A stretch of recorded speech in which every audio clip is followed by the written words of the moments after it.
Vamos retomar então, ou melhor, vamos começar o segundo capítulo, da nossa jornada. Semana passada nós estivemos lançando os fundamentos, cavando aqui uma cova e lançando o alicerce. Hoje nós queremos construir algumas paredes e, se Deus quiser, então depois cobrir com laje e telhado, não é? Quem se lembra do texto que nós começamos semana passada? Alguém se lembra? Estou exigindo muito? Anotou, né? Muito bom. Pessoal que anota tem tudo na ponta da língua ou da caneta, né? É isso aí, Romanos 13, vamos voltar lá, Romanos 13, 1 e 2. Romanos 13, versos 1 e 2.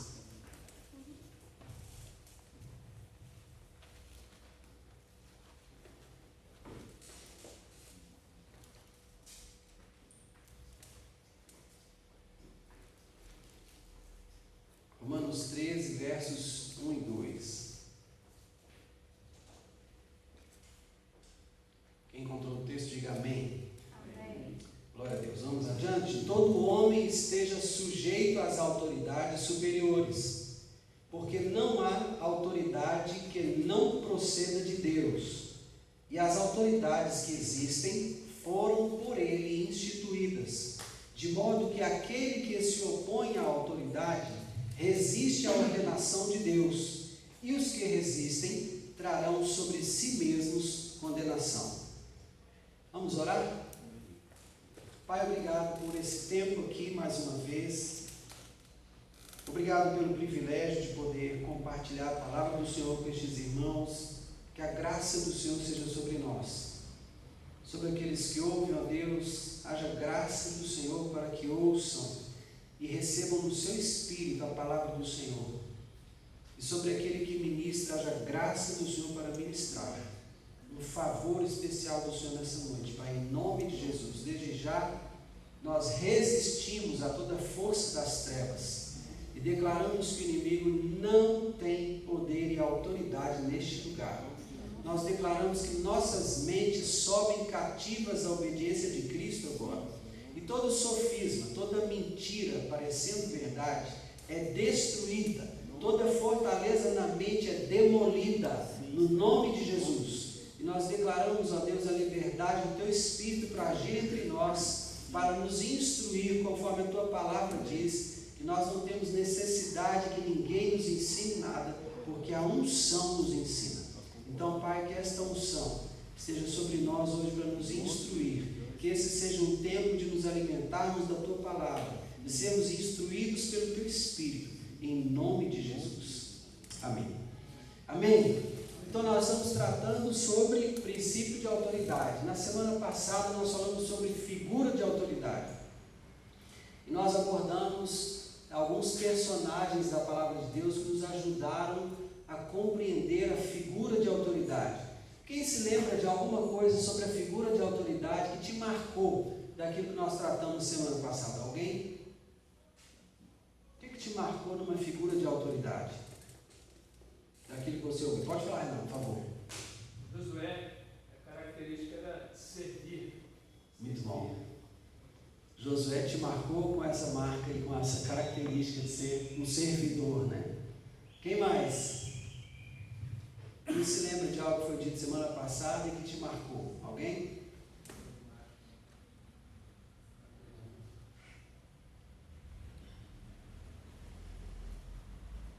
Muito bom. Davi. Excelente. Davi marcou muito comigo. Davi marcou por quê? Pela questão eu não sabia da questão de ser filho bastardo. E eu acredito por ele ser o filho bastardo, né, ser separado, o Senhor colocou ele no lugar mais alto. Em relação aos irmãos, né? A vida de Davi também marcou, né? Eu acho que isso não é muito falado, né? Que Davi era bastardo. Isso não é muito ensinado, né? Mas demanda pesquisa, demanda conhecimento do contexto, né? E de fato a gente não fala muito disso, porque também qual a importância que está nisso daí? Se a gente for pegar esse texto bíblico e formos avaliar, qual a importância de ter sido Davi um filho bastardo? É só para esses momentos, assim, quando a gente vai falar da figura de autoridade, né, que a autoridade, no primeiro momento, ela pode parecer para você que não tem aparência de nada, que não tem nada, que não vale nada. Essas coisas são fortes, irmãos. Né? Você pensar que uma autoridade, quando ela é instituída por Deus, inicialmente ela não tinha nem era nada. Né? O Davi, então, era um filho bastardo, filho de uma relação fora do casamento, do Jessé. É uma coisa que você vai falar, para que eu estudo isso? Qual a importância de saber disso? Mas são coisas que quando você descobre, te impactam. Né? Então o Davi realmente marca. Né? E Paulo também fala, Coríntios, na Coríntios, ele fala que Deus usa as coisas loucas para confundir as sábias. Né? E as que não são para confundir as que são. Ele achou que era Aminadab, que é Aminadab mesmo. Eliabe. Achou lá. Exatamente. Samuel olhou pela aparência, né? E rapidamente o Senhor repreendeu ele, né? Você olha, está aparente, mas eu estou vendo é o coração. Né? É isso mesmo. Então a gente vai percebendo essas coisas na figura de autoridade. Eu quero que à medida que você vá recebendo esse entendimento, você comece a olhar para as pessoas na igreja que hoje são figuras de autoridade. Comece a olhar para essas pessoas, porque você vai perceber características que estavam em Gideão, em Davi, em Josué. Você vai achar nessas pessoas características destes líderes que estão sobre você hoje. Olha o seu líder de célula, provavelmente você vai achar nele características assim. Não tem nada, não era nada, improvável, não é? Mas Deus levantou, e aí? Quando Deus levanta, meu irmão, Ele não escolhe os capacitados, não. Ele capacita os que Ele levanta. Não é? Sempre foi assim. Olha para mim. Quem me conheceu aqui aos 14 anos de idade e viu quem eu era, o pastor Jorge lembra, o Paulinho lembra, né? A gente andou junto na FM, né? Comemos muito sanduíche junto, foi do fruto. Então, quem me conheceu quando eu cheguei aqui, sabe que eu era improvável. O pastor Emílio, que foi meu pastor 26 anos aqui, sabe que eu era improvável. Eu era problemático, eu dava trabalho para ele. E ele teve coragem de me ordenar, mesmo assim, graças a Deus. Mas Deus viu alguma coisa. E Deus está usando isso. Amém? Então, quando você olhar para esses homens que estão sendo apontados aqui, que estão sendo tomados como exemplo para nós, procure buscar na sua liderança características desses homens. Né? Talvez você não vai achar aqui um filho bastardo, talvez, pode ser até que ache. Né? Mas você vai achar um outro que estava lá malhando trigo no lagar. Você pode achar um que não sai da tenda, sabe aquele que não sai da oração, só quer saber de orar? Né? Ou onde o pastor está, onde o pastor põe o pé e põe o nariz, né? Esse é o Josué, né? Onde Moisés põe o pé, o Josué estava com o nariz lá. Você vai achar essas pessoas, você vai encontrar essas pessoas no meio da liderança. Amém? Hoje nós vamos conceituar esses princípios de autoridade, tá?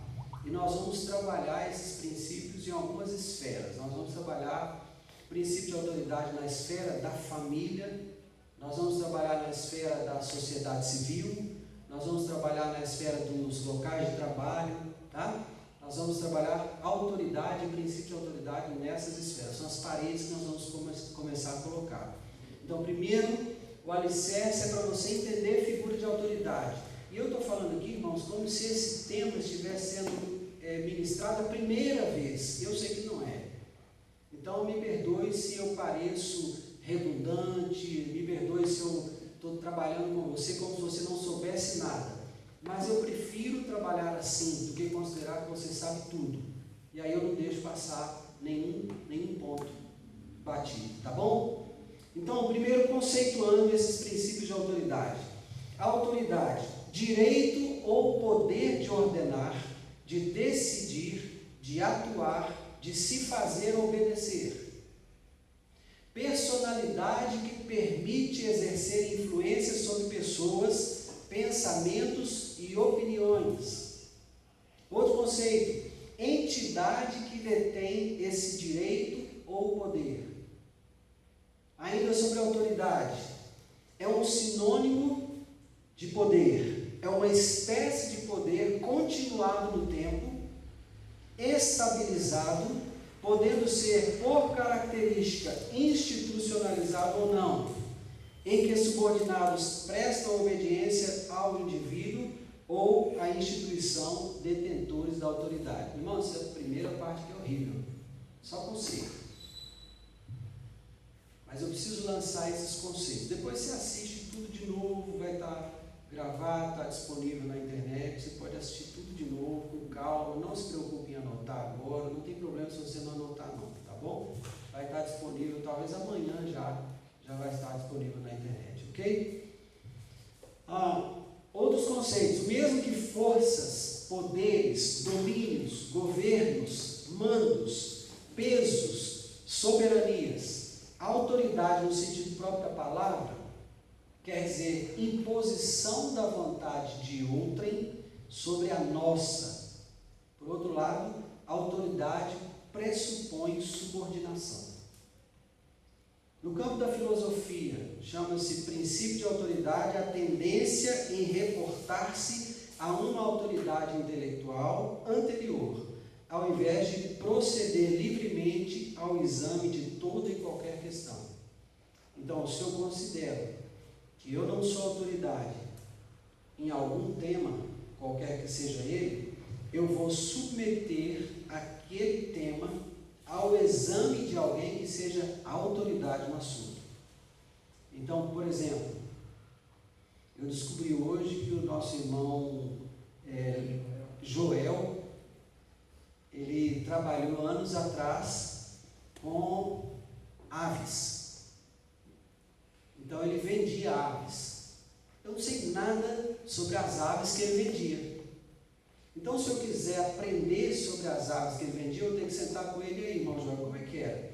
Como é que o senhor fazia? Como é que o senhor tratava? Quanto tempo levava a chegar ao ponto de abate? Não é? E depois de abatido, como é que era tratado? O senhor embalava ou não embalava? Vendia fresco, resfriado, congelado? Como que era? Então eu teria que conversar com ele.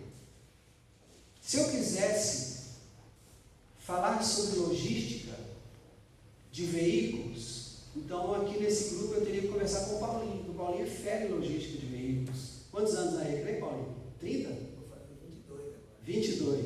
22 anos de Recreio, só trabalhando nessa parte de logística, recebendo automóveis 0 km, fazendo toda a conferência, né, e estocando esse automóvel. Então isso é logística. Se eu quiser entender alguma coisa de logística de automóveis, eu tenho que conversar aqui com o Paulinho. Se eu quiser falar de mecânica, tem que ser com o Léo. O fera da mecânica aqui é o Léo. Tem outro mecânico aqui? De repente eu falo besteira. Dentro desse grupo aqui, se eu quiser falar sobre direito, eu tenho que conversar com o Renato. O Renato tem autoridade para falar comigo sobre direito.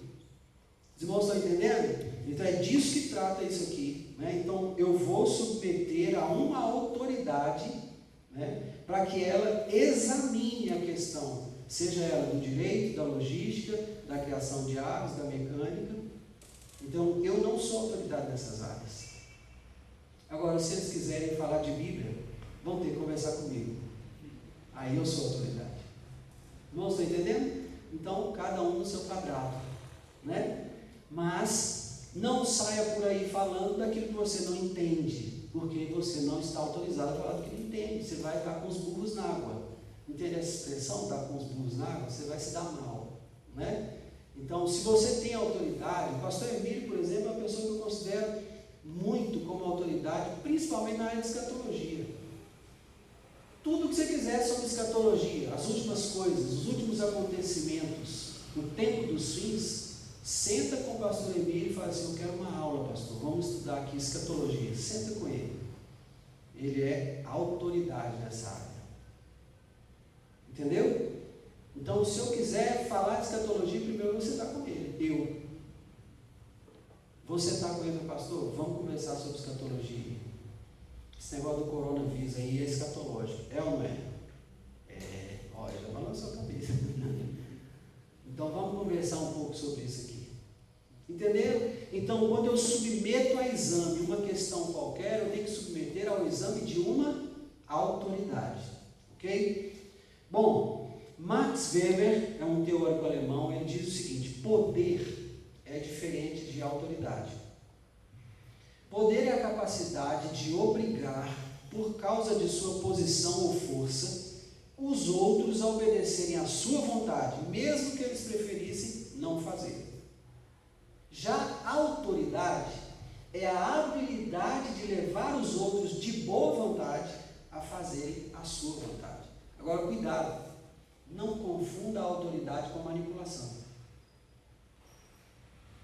Manipulação é diferente de autoridade. Quando eu exerço a autoridade, eu influencio. A manipulação persuade, ela quer convencer. O manipulador vai trabalhar para te convencer. Mas quem tem autoridade te influencia para aquilo que ele quer fazer. Quem entendeu? Amém. Quem não entendeu? Amém? Glória a Deus. Seguindo em frente, eu queria te lançar uma pergunta. É possível imaginar qualquer organização, seja ela a família, a empresa, a igreja, qualquer organização, sem uma figura de autoridade? Você acha que é possível? Os marxistas acharam que era. E aí eles inventaram uma forma onde todos teriam autoridade. Não adianta, sabe por quê? Alguém tem que dar a última palavra. E quem dá a última palavra é quem tem a autoridade. Então entenda isso. A autoridade é um princípio que Deus criou. Contra princípios você não luta. Princípios você se sujeita. Está vendo? O princípio já é uma autoridade. Então a gente não luta contra princípios, a gente não resiste a princípios. Princípios, ou você se submete a eles, ou você se quebra neles. Não tem outra forma, não tem um meio termo. Ah, isso aqui eu concordo em parte, problema seu. É você quem vai se quebrar nisso que você concorda em parte. Porque o princípio está estabelecido. Pense no princípio como o pilar de um prédio. Se você quebrar o pilar do prédio, ele cai em cima de você. Mas se você se jogar contra o pilar do prédio, é você quem vai se quebrar nele. De todas as formas, no final das contas, você está debaixo de escombros. Está entendendo? Então, o princípio não é algo que eu negocio. O princípio não é algo que eu posso negociar, obedecer em parte. Não existe isso. O princípio é como coluna, é como pilar. Não tem como você negociar. Ok? Então, na família, no âmbito da família, ao definir as posições de autoridade na família, o apóstolo Paulo começa por quem se submete. Abra sua Bíblia ou clique aí na sua Bíblia, Efésios capítulo 5, versículo 22. Efésios capítulo 5, versículo 22.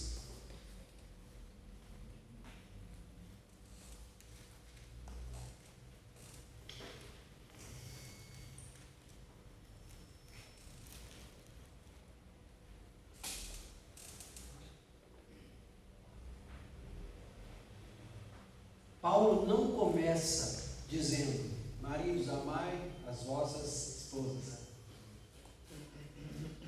Não, ele não começa aí. Ele começa: mulheres, sejam submissas ao seu próprio marido como ao Senhor. Então veja bem, o princípio de autoridade começa por quem se submete. Grave isso no seu coração. Você percebe claramente quando o princípio da autoridade está funcionando num lugar, quando você percebe que há submissão, sujeição. Grave isso. Paulo não começou de outra forma, sabe por quê? Ele aqui começa com uma ordem: mulheres, sejam submissas. Sejam submissas. dizer para o homem, por que ele começa pelo papel da mulher e não pelo papel do homem? Versículo 23. Ele está falando em 22 o seguinte: mulheres sejam. Ao homem ele fala, porque o marido é. O 23 está dizendo, porque o marido é o cabeça da mulher, como também Cristo é o cabeça da igreja, sendo este mesmo o salvador do corpo. Então, sabe por que a mulher tem que ser? Porque o homem já é. Deus instituiu o homem para ser, e a mulher recebe a ordem para ser. Quando Deus levantou o homem, ele disse, você é. A mulher está dizendo, seja. Você entende a diferença aqui? Sim ou não? Então Deus não instituiu o homem e disse assim, seja a cabeça da sua mulher, não. Ele falou, você é. Ele não disse à mulher assim, você é submissa ao seu marido. Ele falou, não, seja. Então aqui tem algumas coisas para nós entendermos. Primeira coisa, a mulher precisa se esforçar para estar nesse lugar de submissão. E o marido tem o papel de exercer a autoridade.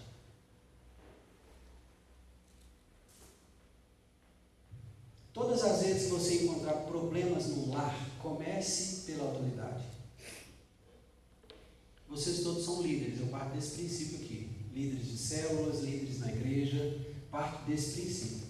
Então eu parto do princípio que você em algum momento vai precisar aconselhar alguém. E se você tiver que tratar problemas de casa, marido e mulher, comece pela autoridade. Comece por ele. Muitas e muitas e muitas vezes você vai encontrar problema aqui, neste ponto. O homem não está sendo cabeça, ou a mulher não está se submetendo. Isso é, irmãos, um percentual alto dos problemas das famílias começam aqui.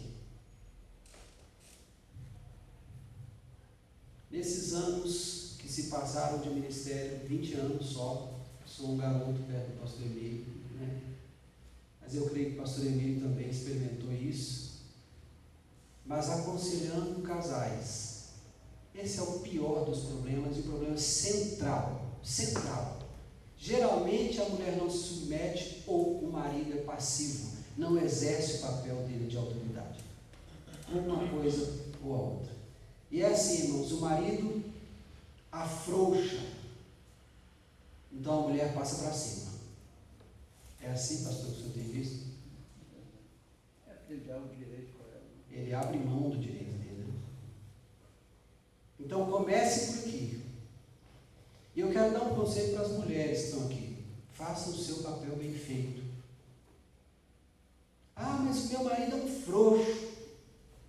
Seja ele o que for, ele tem um papel. O papel dele é ser cabeça.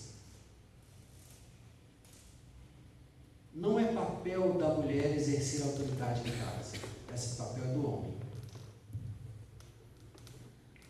A palavra submissão, irmãos, não significa estar debaixo. É estar dentro. Flávio, você pode vir aqui um minuto, por favor? Eu vou pedir o Renato, na forma de perguntas e respostas, e eu quero tentar conseguir, com a ajuda do Renato, falar um pouco sobre isso. Mas no campo de autoridade dele, o Flávio Renato, além de ser bacharel em Direito, ele também é um oficial da Polícia Militar hoje, né? Está lá, na porta. Né? Então o que acontece? A Polícia Militar tem uma missão? Tem. Qual a missão da polícia? Servir e proteger. Servir e proteger. Qual a sua submissão?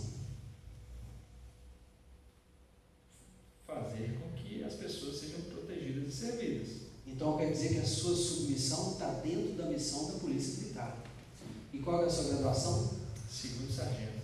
E quem estaria logo abaixo de você? Terceiro sargento, cabo e soldados. Qual é a submissão do terceiro sargento, do cabo e do soldado? Eles precisam se enquadrar disciplinarmente, prestar as devidas continências, acatar as determinações e obedecer às ordens. E em relação à comunidade? Melhor, em relação à missão da Polícia Militar? Servir e proteger. De igual forma. Servir e proteger de igual forma. Quer dizer, pelo que você está me respondendo, que o soldado tem uma submissão a uma instituição chamada Polícia Militar, assim como o cabo, o terceiro, o segundo sargento, o sargento, o primeiro, o segundo tenente, o primeiro tenente, o capitão, o major, até o coronel. Todos têm uma submissão: fazer, servir e proteger. Mas essa é a missão Da própria instituição. da instituição.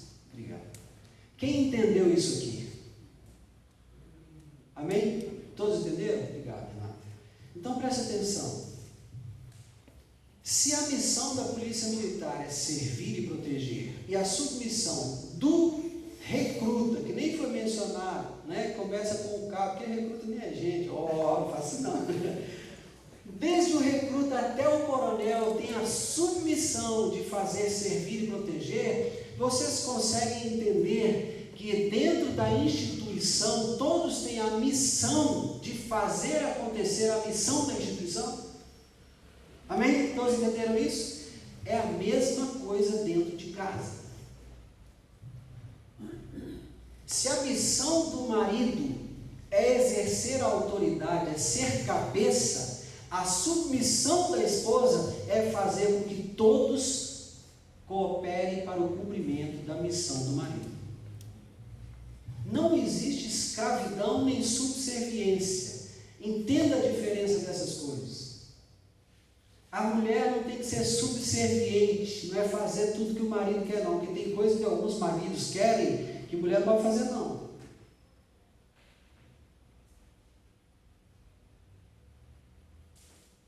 Então a mulher não nasceu para ser subserviente, ela não foi criada para ser subserviente.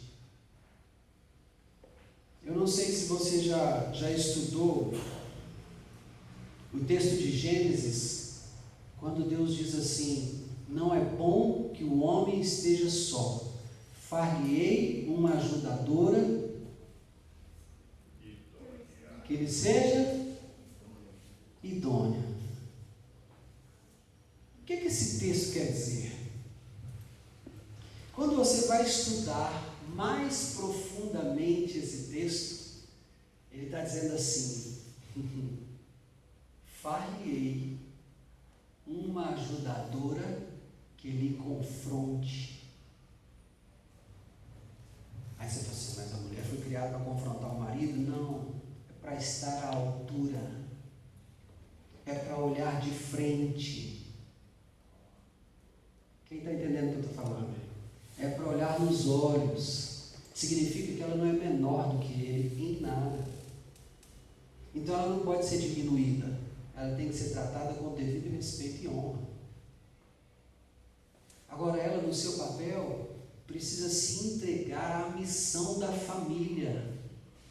E aí agora essa missão quem coordena é o marido, ele é o cabeça. Isso aqui quer dizer princípio. Princípio pode ser negociado? Não. Então, se você é esposa e não se enquadra nisso, sinto muito, você anda em pecado, não devia liderar nada. Porque se você não se submete ao seu marido, você não se submete a nenhuma autoridade. Nenhuma autoridade. Porque o seu marido está contigo todos os dias, ele te conhece, sabe até o cheiro do seu mau hálito. E você não respeita o seu marido, não se submete à missão que Deus deu a ele, você vai se submeter ao pastor, ao líder da célula? Nunca, não vai mesmo, você vai ser sempre rebelde. Isso não se negocia. E se você não ceder espaço para o Espírito de Deus vir e tratar essa área da sua vida, você vai viver o tempo todo buscando, sem nunca encontrar. Vai procurar a vida toda e não vai achar. Porque você está quebrada num princípio. Os irmãos estão entendendo? Então o marido a mulher recebe a ordem: sejam o quê? Mulheres Pode falar, Tininha, fala alto para nós. Submissa. Mulheres, sejam submissas, porque o marido é o cabeça. Então isso não tem negociação. Está claro, irmãos? Amém? Parede difícil de levantar, hein? Mas sobre o homem ainda começa. Como, porém, a igreja está sujeita a Cristo, assim também as mulheres sejam em tudo submissas ao seu marido. E esse é o padrão da submissão, tanto para o homem quanto para a mulher.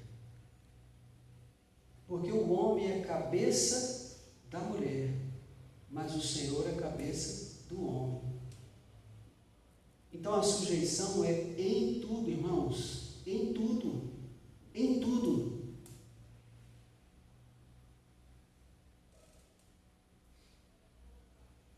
E não é negociável, não tem negociação.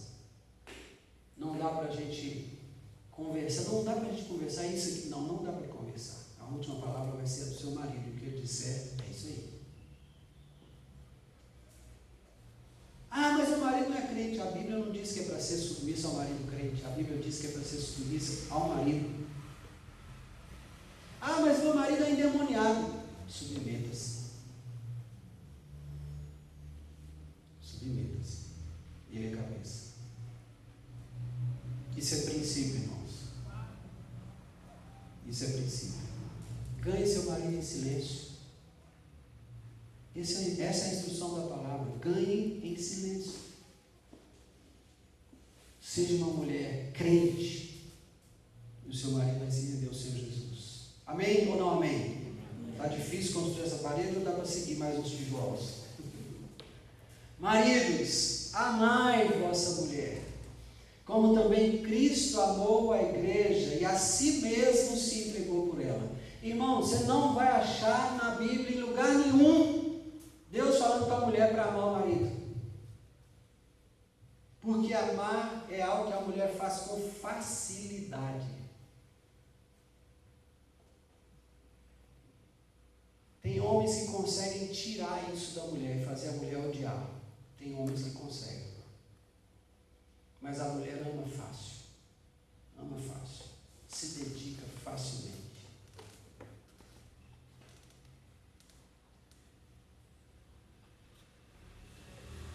Quando você lê a criação, você vai ver a mulher sendo tirada de dentro do homem. É assim que você vê ou não? É assim que eu vejo. Deus abre o lado do homem, tira uma costela, a costela fica dentro, não é? Então a mulher foi tirada de dentro do homem. E a partir daquela costela, Deus trouxe a mulher e apresentou para o homem. Mas esse tirar de dentro, ele para mim é muito mais simbólico do que literal. Trata muito mais de tirar características de dentro de um ser para criar um novo ser, do que simplesmente tirar um pedaço de um osso para criar novos ossos. Então eu acredito que o homem tinha dentro de si todos os caracteres, todas as características de um ser humano completo e perfeito. Todos os atributos de um ser humano completo e perfeito. Quando a mulher é tirada de dentro do homem, esse novo ser que é criado, ele é criado com características que estavam dentro do homem. Então, se Adão nunca tivesse pecado, e se Eva nunca tivesse sido criada, e aqui vai a maior viagem agora, viagem comigo, um pedacinho só da estrada, e o Adão fosse adquirir um apartamento, ele não ia ficar fazendo conta se o salário dá, se com o tempo de financiamento seria possível pagar, ele não ia ficar fazendo essas contas não, ele falou assim, é uma oportunidade, vou lá, vou comprar, trabalho e pago. Não, aí como a Eva foi tirada dentro do Adão, quando hoje o Adão vai comprar um apartamento, ele fica fazendo conta assim, Não leva. O negócio é o seguinte: o nosso salário é assim, assim, assim, ó, o preço desse apartamento é X, a prestação é tanto. Não dá, não. Aí a Eva fala assim: é uma oportunidade, vamos encarar. A gente trabalha e paga junto. O homem fica nessa besteira de fazer cálculo daqui, cálculo. Não estou dizendo que é imprudência, viu? Toma cuidado com o que eu estou falando, porque o que eu falo, eu sou responsável pelo que eu falo, mas você é responsável pela forma como você interpreta. Não diga que eu estou falando o que você está interpretando. O homem faz esses cálculos todos, cheio de medos, cheio de temores. E se eu ficar desempregado? E se eu não der conta de pagar? A mulher fala assim: meu filho, quando a gente faz um contrato desse, tem um seguro. Se você ficar desempregado, o seguro paga a prestação até você voltar a trabalhar. Para de pensar, vamos comprar, a oportunidade está aí, batendo na nossa porta. Cavalo selado não passa 2 vezes, não. A mulher tem esse ímpeto de te encorajar. Isso saiu de dentro do Adão. Estava tudo no Adão. Quando Deus cria um ser novo, Ele separa os atributos. Ele dá atributos para esse ser novo, que é chamado Ishá, que é mulher no hebraico, e deixa o Ish, que é homem no hebraico, com os outros atributos. Quando Ele separa isso, então agora ela vem e fica de frente para Ele. E aí eles olham um para o outro e ela fala: o que está faltando em você para a gente continuar? Essa é a ajudadora idônea. Quem entendeu? Amém. Então, homem, ame a sua mulher, porque ela tem coisas que você não tem, e sem ela você não vai em frente. E isso é princípio, e é ordem.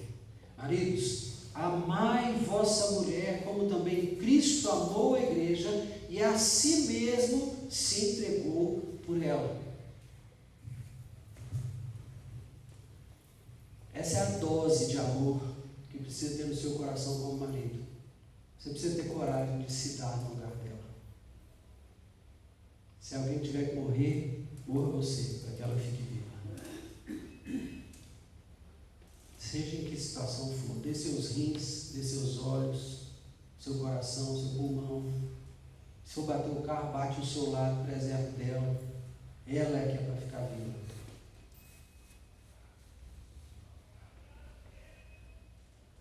Estamos juntos, irmãos? Paredinha é difícil de levantar, mas é assim que vai ser feito. Eu não sei vocês, mas eu estou cansado de evangelho água com açúcar. Eu estou cansado de evangelho prosperidade. Você vai conquistar, você vai ter. Não, Jesus falou que você não vai ter. Jesus falou que você vai morrer.